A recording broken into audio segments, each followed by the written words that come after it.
Despite the support for a priori justification, rationalism faces some serious challenges. One of the most influential challenges goes back to the writings of David Hume, but it was taken up by some modern philosophers called logical positivists in the 20th century. Logical positivists were committed empiricists who believed that a priori knowledge had only limited value.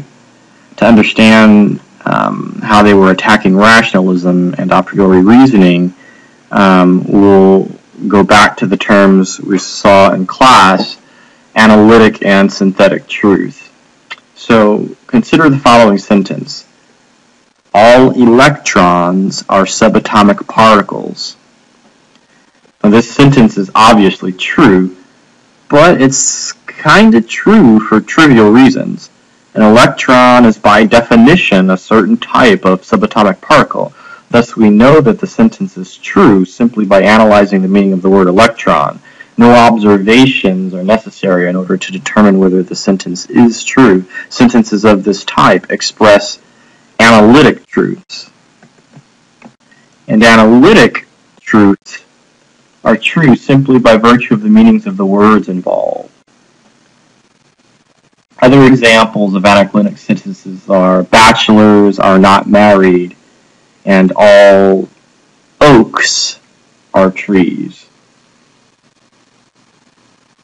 Of course, most sentences aren't analytically true. For instance, the sentence electrons have less mass than neutrons can't necessarily be determined to be true by analyzing the meaning of the word electron. In order to find out whether this sentence is true, we need to conduct experiments and observations. Sentences of this kind are called synthetic sentences. Further examples include George Bush owns a Ford Focus, or New York City has more inhabitants than Lincoln, Nebraska.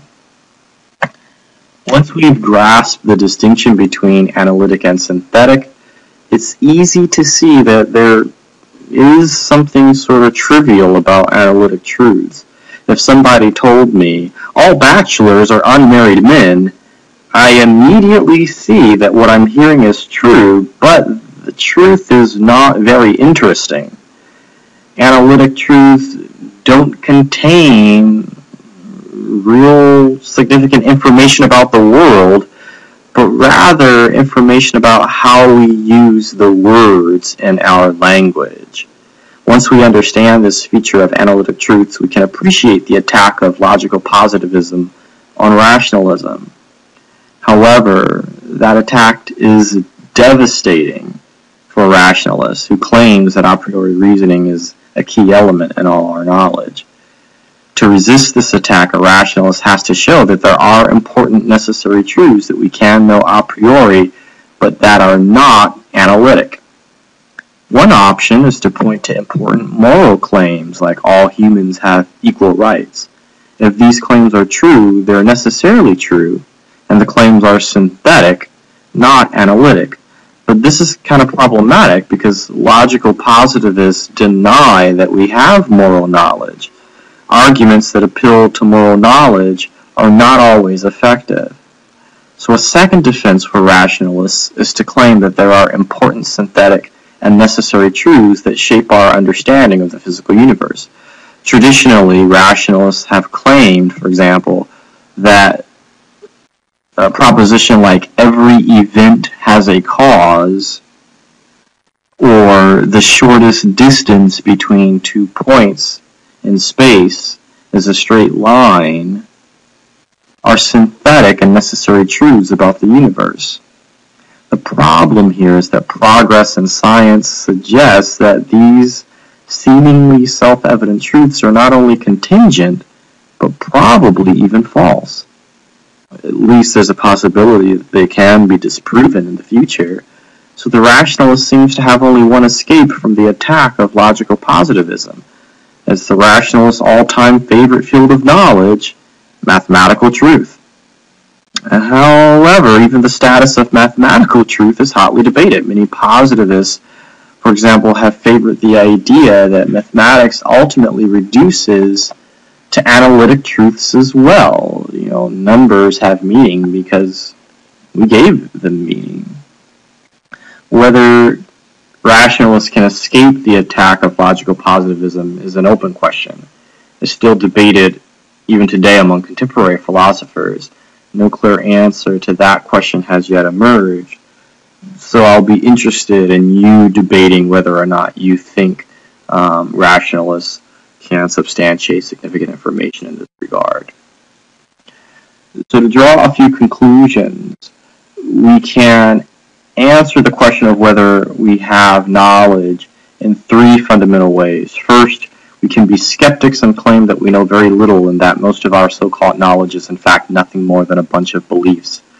A dose of skepticism is a necessary ingredient for philosophy.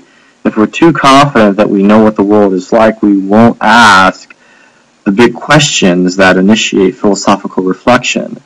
However, the crucial question of theory of knowledge is whether we can prevent skepticism from turning into global skepticism, and thus undermining all of our philosophical and scientific knowledge. Descartes' method of doubt didn't produce an entirely satisfactory response to global skepticism. Fallible versions of either empiricism or rationalism seem more promising. An empiricist argues that we can know that P, if we can justify P a posteriori in the light of experiences of the world. A rationalist, on the other hand, maintains that we can know that P if we can show a priori that P is necessarily true. That's the letter P, of course, not the other kind of P. Peyton. Both positions have their strengths and weaknesses.